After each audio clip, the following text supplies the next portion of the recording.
افغانستان سے متعلق آپ نے یہ بات تو سن ہی رکھی ہے کہ جب بیرونی قوتیں ان کی سرزمین پر حملہ کرتے ہیں تو یہ متحد ہو کر ان بیرونی قوتوں کے خلاف لڑتے ہیں، اور جب وہ بیرونی قوتیں چلی جائیں تو یہ آپس میں لڑنا شروع کر دیتے ہیں۔ اس بار بھی یہی ہو رہا ہے، لیکن الزام پھر پاکستان پر آ رہا ہے۔ لیکن اس بار پاکستان نے ایسا کیا ہے، ان تمام چیزوں کو آج کے اس ولاگ میں ایڈریس کریں گے۔ السلام علیکم، آج تاریخ ہے 18 دسمبر 2025 اور میں ہوں رضا عباس۔ آپ سے درخواست کہ ویڈیو کو لائک اور چینل کو سبسکرائب ضرور کیجیے گا۔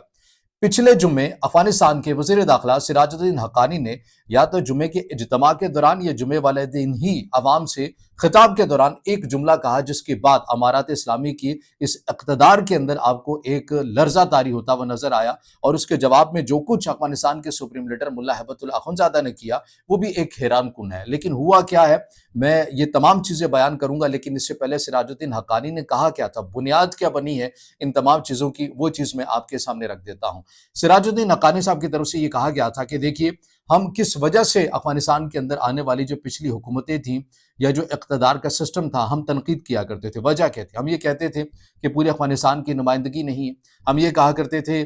کہ یہ ناانصافی کرتے ہیں، ہم یہ کہا کرتے تھے افغانیوں کی تذلیل اور تضحیک کرتے ہیں، ہم یہ کہا کرتے تھے یہ افغانستان کے لوگوں کے ساتھ ناانصافی کرتے ہیں اور دیگر قوتوں کے اعلی کار بن کر اپنے ہی ملک کے اوپر ظلم کرتے ہیں اور بند کمروں کے اندر یہ فیصلہ کرتے ہیں، خوف کے سائے میں اپنا نظام چلاتے ہیں۔ تو آج ہم کیا کر رہے ہیں؟ آج جب بیرونی طاقتیں یہاں سے چلی گئی ہیں، ان کے اعلی کار یہاں سے چلے گئے ہیں،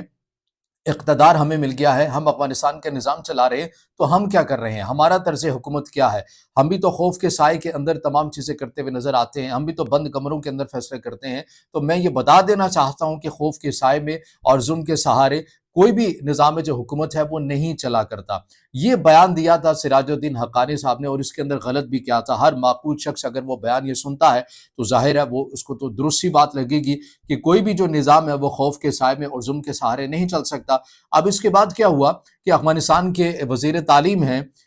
ندا محمد ندیم صاحب، غالباً ان کا نام ہے، اور یہ افغانستان کے جو سپریم لیڈر ہیں ملا ہیبت اللہ اخندزادہ، ان کے انتہائی قریبی سمجھے جاتے ہیں۔ اب ان کی طرف سے سراج الدین حقانی کا نام لیے بغیر ان کے اوپر تنقید کی گئی، اور یہ کہنے کی کوشش کی گئی کہ کچھ لوگ ہیں جو امارات اسلامی کے اوپر تنقید کرتے ہیں، اس کے ڈھانچے کے اوپر تنقید کرتے ہیں۔ ہم یہ بتا دینا چاہتے ہیں کہ امارات اسلامی ایک ہی ہے اور اس کا امیر بھی ایک ہے۔ دو امیر ہوں گے تو معاملہ کہیں اور جاتے ہوئے آپ کو نظر آئے گا۔ تو وہ انڈائریکٹلی سراج الدین حقانی صاحب کو کہنا چاہ رہے تھے کہ آپ جو امارات اسلامی کے اوپر تنقید کر رہے ہیں یہ نہ کریں، اس سے نظام تقسیم ہو سکتا ہے، اور نظام تقسیم ہوگا تو دو امیر وجود میں آئیں گے، دو امیر وجود میں آئیں گے تو پوری گورننس کے مسائل ہل کر رہ جائیں گے۔ تو لہٰذا ہم آپ کو یہ بتا دینا چاہتے ہیں کہ امارات اسلامی ایک ہی ہے، اس کا امیر بھی ایک ہے، اور اسی کے زیر سایہ تمام جو نظام مملکت ہے وہ چلتا ہوا آپ کو نظر آئے گا۔ ایک تو یہ چیز ہوگی۔ اب اس کے بعد ملا ہیبت اللہ اخندزادہ جو افغانستان کے سپریم لیڈر ہیں، آپ اندازہ کیجئے کہ پاکستان اور افغانستان کی جنگ ہو جاتی ہے، یا پھر کچھ بیرونی قوتیں یا پھر امریکہ بگرام ایئر بیس سے متعلق ایسے بیانات دیتا ہے، بہت کچھ ہو جاتا ہے افغانستان کے اندر، لیکن افغانستان کے سپریم لیڈر ملا ہیبت اللہ اخندزادہ کی طرف سے کوئی بیان سامنے نہیں آتا، کسی قسم کا کوئی رد عمل سامنے نہیں آتا۔ وہ اپنی قیام گاہ میں، وہ اپنے حجرے میں بالکل پرسکون رہتے ہیں، اور افغانستان کے لوگوں کے اندر یہ تشویش پیدا ہوتی ہے کہ آخر اتنی بڑی بڑی قوتیں، چیزیں، بیانات آ رہے ہیں، ملک کو دوبارہ سے ایک تصادم کی طرف لے جانے کی باتیں ہو رہی ہیں، غذائی قلت ملک کے اندر پیدا ہو چکی ہے، بے روزگاری نہیں ہے، کوئی بیان ہی نہیں آتا افغانستان کے سپریم لیڈر ملا ہیبت اللہ اخندزادہ کا۔ وہ بالکل خاموشی کے ساتھ وسائل لیتے ہوئے آپ کو تو نظر آتے ہیں، لیکن افغانستان کے اوپر بھی کچھ سٹیٹمنٹ دے دیں افغانستان کے لوگوں کو، تاکہ سہارا مل سکے، انہیں بھی پتہ چلے کہ ان کا بھی کوئی لیڈر ہے، لیکن کوئی بیان سامنے نہیں آتا۔ اب کی بار بیان سامنے آ گیا۔ حیران کن ہے نا کہ اتنے اہم مواقع اور حساس معاملات کے اوپر بیان نہیں آتا، لیکن اقتدار جب لرزتا ہوا نظر آیا تو اس کے اوپر بیان سامنے آ گیا۔ وہ بیان کیا تھا کہ بتایا یہ جا رہا ہے کہ افغانستان کے اندر سے افغانستان کے جو سپریم لیڈر ہیں ملا ہیبت اللہ اخندزادہ، اور افغان طالبان کے لیے وہ ان کی ایک روحانی شخصیت بھی وہ سمجھے جاتے ہیں، انہوں نے اپنے ایک ہم نوا بڑی تعداد کے اندر وزراء کو، علماء کو بلایا، اور جو بیعت انہوں نے پہلے سے لی ہوئی تھی اس کی دوبارہ تائید کی، اس کی دوبارہ سے تکرار کی۔ اب سوال تو یہ ہے کہ اگر آپ ہی امارات اسلامی کے پکے امیر ہیں اور آپ کی بیعت کو خطرہ بھی نہیں ہے بقول آپ کے، اور آپ کا بنایا ہوا نظام بہت مضبوط ہے، شفاف ہے بقول آپ کے، تو پھر آپ کو دوبارہ سے بیعت کی تائید و تکرار کی ضرورت کیوں پیش آئی ہے؟ تو آپ یہ سمجھیے اس بات کو کہ جو سراج الدین حقانی ہیں،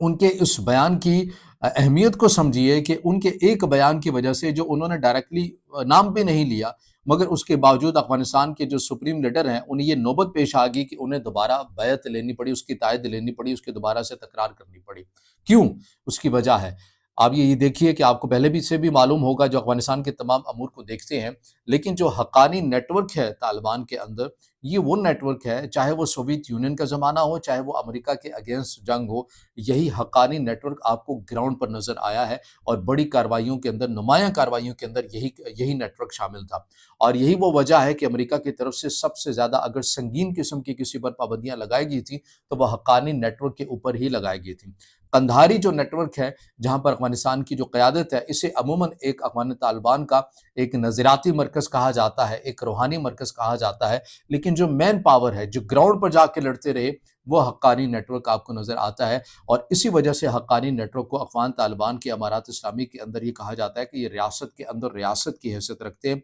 इनका इतना असर और रसूख है। और यही वो बुनियादी वजह है कि जब सिराजुद्दीन हक्कानी की तरफ से बयान दिया गया, तो मुल्ला हैबतुल्लाह अख़ुंज़ादा को दोबारा से जो बैत है वो लेना पड़ी है। अब इसके ऊपर पाकिस्तान के ऊपर क्या इल्ज़ाम आ रहा है? देखिए, जब भी हक्कानी नेटवर्क की तरफ से या सिराजुद्दीन हक्कानी की तरफ से कोई भी अहम पेशरफ्त होती है, बयान दिया जाता है, तो फ़ौरी पाकिस्तान के साथ उसको लिंक कर दिया जाता है। तासुर ये दिया जाता है कि सिराजुद्दीन हक्कानी हक्कानी नेटवर्क के साथ पाकिस्तान के बड़े तारीख़ी और करीबी ताल्लुकात रहे। पाकिस्तान के छोटे-बड़े शहरों में इन्हें इन्हें अहम जो वसाइल हैं वो चीज़ें दी जाती रही, इन्हें एंटरटेन किया जाता रहा। और यही वो वजह है कि ये अफ़गान तालिबान के अंदर पाकिस्तान की रियासत के बड़े करीबी हलकों में इनका शुमार होता है। लेकिन हकीकत भी ऐसे ही है, मुमकिन है कि माज़ी के अंदर ऐसा हो, लेकिन अभी हमें जो ग्राउंड के ऊपर नज़र आ रहा है, हमने तो उसी के ऊपर बात करनी है ना। देखिए, पाकिस्तान को सबसे बड़ा कंसर्न क्या है अफ़गानिस्तान से? कलअदम टीटीपी, कि ये इनकी महफूज़ पनाहगाहें अफ़गानिस्तान के अंदर। अब आप ये देखिए कि कलअदम टीटीपी की हर उस जगह में महफूज़ पनाहगाहें हैं, ठिकाने हैं, तश्कीलें जहाँ पर ये तैयार करते हैं, तरबियती मराकज़ इनके वहाँ पर हैं, जहाँ पर हक्कानी नेटवर्क का असर और रसूख़ है। यानी खोस की बात करें, पक्तिका की बात करें, पक्तिया, इन जगहों की बात करें, तो इन एरियाज़ के अंदर ज़्यादातर आपको कंट्रोल ही हक्कानी नेटवर्क का नज़र आता है। और यहीं पर कलअदम टीटीपी की भी महफूज़ पनाहगाहें हैं, और यही वो इलाके हैं जो पाकिस्तान के खिलाफ भी इस्तेमाल होते हैं। यहीं से तश्कीलें भी आती हैं, यहीं पर तरबीती मराकज़ भी होते हैं, और पाकिस्तान जब रद्दअमल करता है, रद्दअमल देता है, तो इन्हीं इलाकों में करता है जो पाकिस्तान की सरहद के पास भी हैं। और यहाँ पर हक्कानी नेटवर्क का असर और रसूख़ है, वहाँ पर इनका एक मज़बूत कंट्रोल, एक निज़ाम है। तो ये वो तमाम तर चीज़ें हैं कि हर छोटी से छोटी चीज़ को उठाकर पाकिस्तान के साथ लिंक कर दिया जाता है कि पाकिस्तान जो है वो अफ़गानिस्तान के अंदर रजीम चेंज का कोई मंसूबा बना रहा है। पाकिस्तान ने तारीख़ी लिहाज से पहले अफ़गानिस्तान के अंदर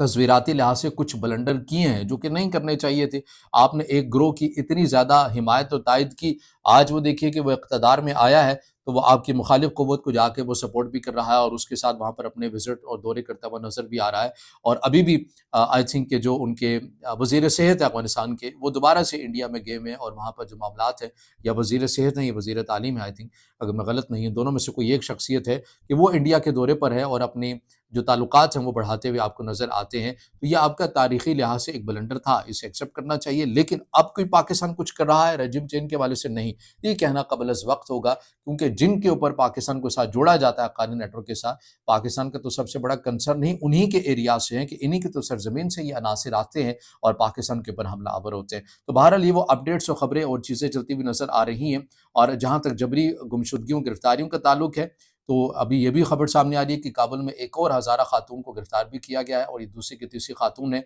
जो ख़वातीन की तालीम पर लगी हुई पाबंदियों के ख़िलाफ़ बोलती हैं, और उन्हें भी अब कुछ नामालूम अफ़राद की तरफ से गिरफ़्तार कर लिया गया है। ये तमाम तर वो चीज़ें हैं जिसकी मंज़र कशी कर रहे थे सिराजुद्दीन हक्कानी कि हम खौफ के साए और ज़ुल्म के सहारे में निज़ाम नहीं चला सकते, और इसी बयान के बाद मुल्ला हैबतुल्लाह अख़ुंज़ादा को दोबारा से बैत भी करना पड़ी। ये तमाम वो चीज़ें जो अफ़गानिस्तान से मुतल्लिक़ आ रही हैं, और इसके ऊपर हम हर गुज़रते दिन के साथ आपके सामने अपडेट भी रखते रहते हैं। अगर आपका इससे जुड़ा कोई सवाल हो या राय हो, तो ज़रूर कमेंट में इज़हार-ए-ख़याल कीजिएगा, वीडियो को लाइक कीजिएगा, दोस्तों के साथ शेयर कीजिएगा, और इस चैनल को ज़्यादा से ज़्यादा सब्सक्राइब